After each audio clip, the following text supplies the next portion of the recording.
Merry Christmas, everyone. We decided that since Christmas falls on a Sunday this year, you just might want to stay home and spend the day with your family. But I do, of course, have a story for you. And I'm excited to talk about it because it's a story full of wonder and beauty and mystery. So let's get started. We have this book as part of our Godly Play Stories. It's called The Glorious Impossible. And it uses pictures and poetry to tell the stories that we haven't talked about yet.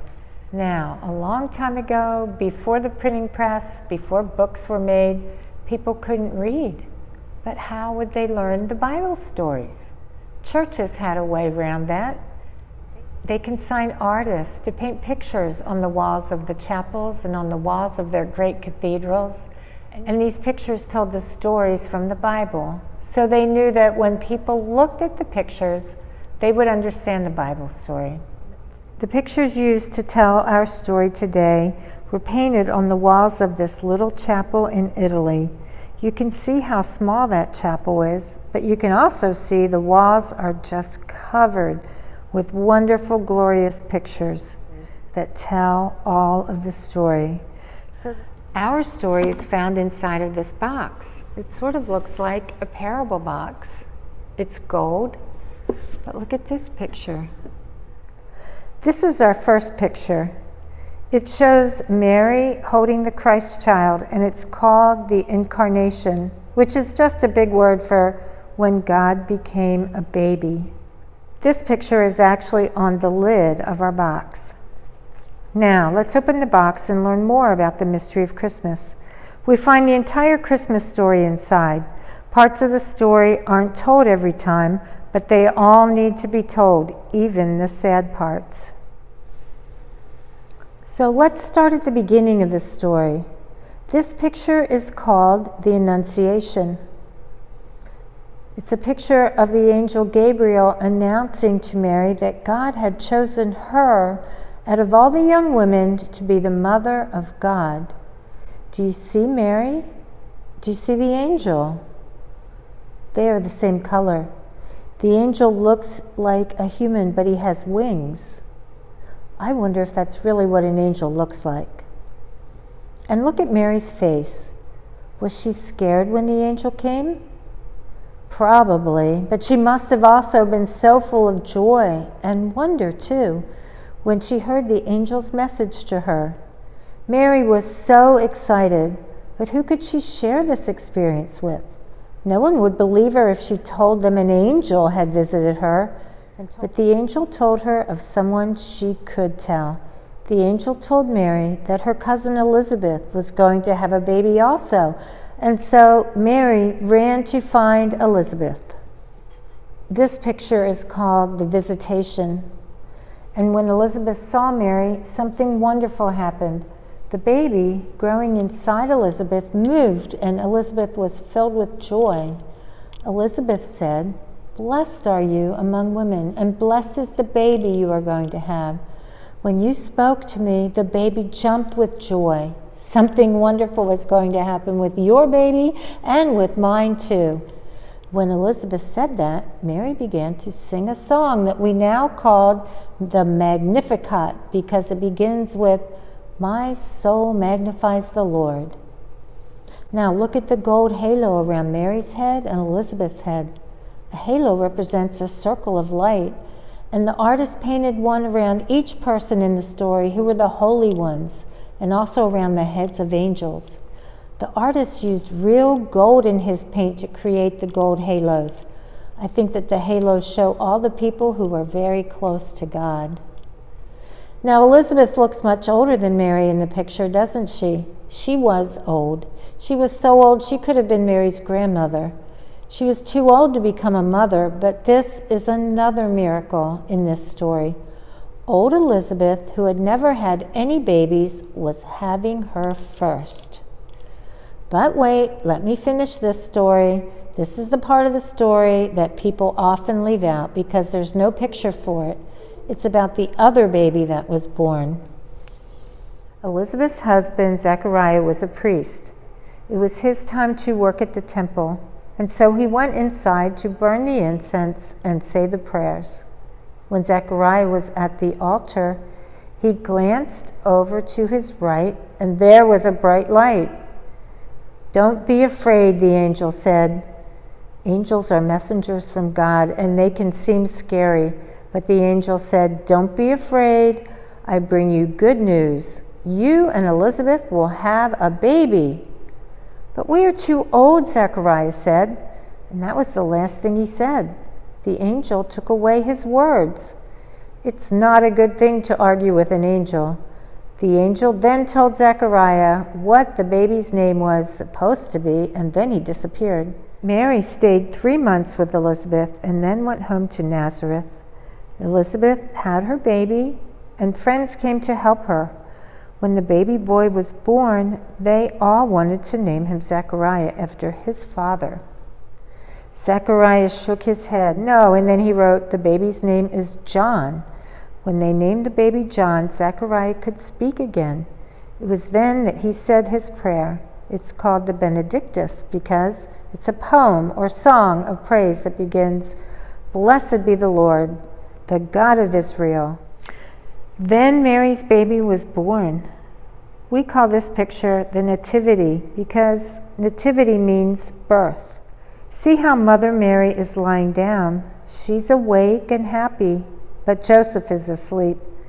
Joseph was like a father, but the baby was from God. The baby is wrapped in strips of cloth. These strips are the swaddling clothes you sometimes hear about in the story.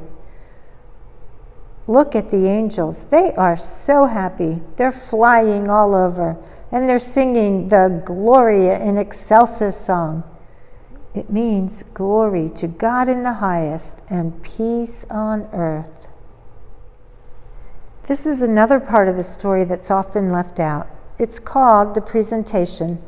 After a time, Mary and Joseph took the new little baby to the temple in Jerusalem.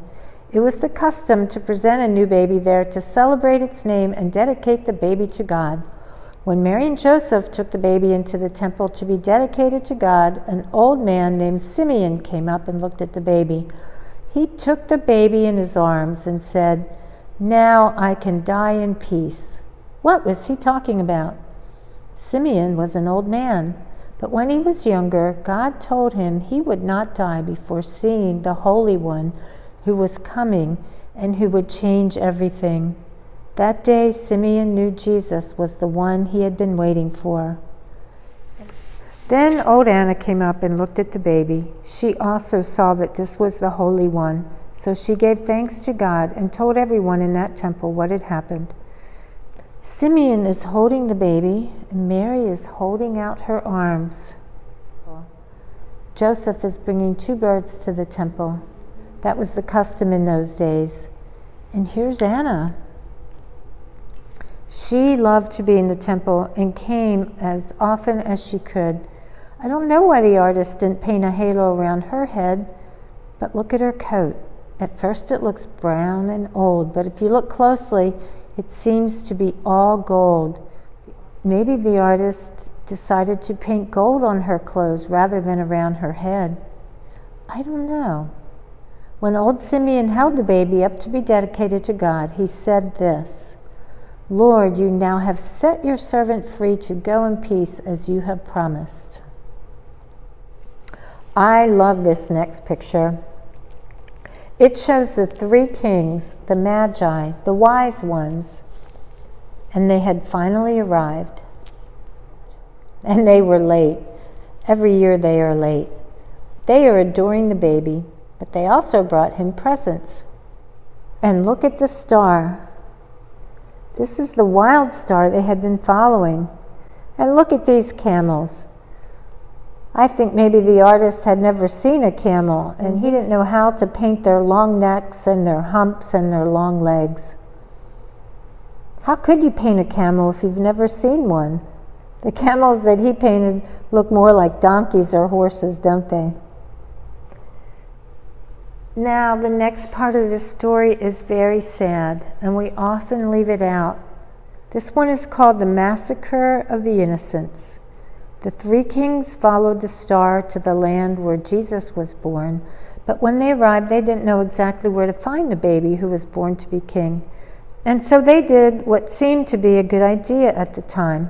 They went to see King Herod in Jerusalem, and they asked King Herod, "Where is this wonderful baby who was born, who will grow up to be our next king?" Well, this was not good news to Herod. He didn't want anyone to take away his crown and his power, so he told the Magi, "Come back and tell me when you find the baby so I can go and worship him also." But Herod was lying. What he really planned to do was to have this baby killed. He couldn't let the baby grow up to be king because Herod wanted to be king for the rest of his life. But the 3 wise men didn't go back and tell the king. They were very wise. They went home another way, avoiding the king. But Herod didn't forget. He asked his scholars to look in the scriptures and find where the king would be born, and that's when he found out it would be in Bethlehem. So Herod sent his soldiers there, and they killed every baby boy they could find who was 2 years old or younger.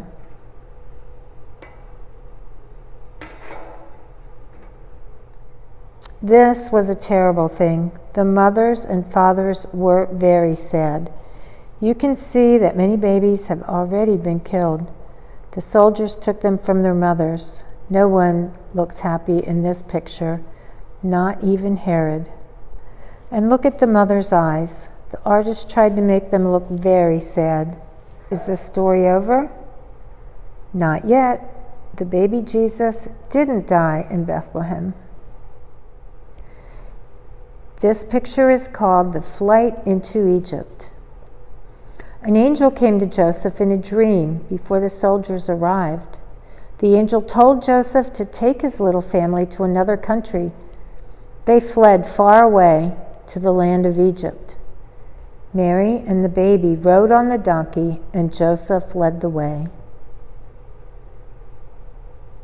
This is our last picture, and it's found on the bottom of the box. When Jesus grew up, he grew into greatness, and the mystery of Christmas increased. Now, enjoy the rest of your day, and I'm sending my love to you from Children's Chapel to your home.